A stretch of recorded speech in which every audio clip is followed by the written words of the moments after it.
Il était une fois, dans un petit village paisible, une jeune fille nommée Elisa. Elle était la première fille d'une famille connue pour ses enfants brillants.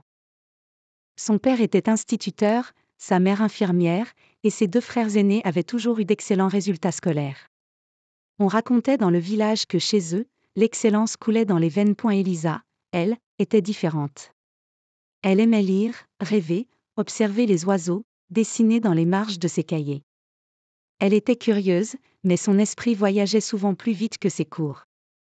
Le jour des résultats du grand examen de fin d'année, celui qui déterminait l'entrée au lycée, le couperet tomba, Elisa avait échoué. Ce fut un choc. Pas seulement pour elle, mais pour toute la famille. Son père resta silencieux ce soir-là. Sa mère cacha les larmes dans sa soupe. Les voisins commencèrent à chuchoter, comment cela a-t-il pu arriver dans cette famille-là ? Mais Elisa, elle, ne s'est pas effondrée. Le lendemain matin, elle est allée marcher dans la forêt, comme elle le faisait quand elle était enfant. Là, sous un vieux chêne, elle a pleuré un bon coup. Puis elle s'est parlé à elle-même, je ne suis peut-être pas née pour suivre le même chemin. Mais cela ne veut pas dire que je suis perdue. Au lieu de retenter immédiatement l'examen, Elisa a passé une année à apprendre autrement.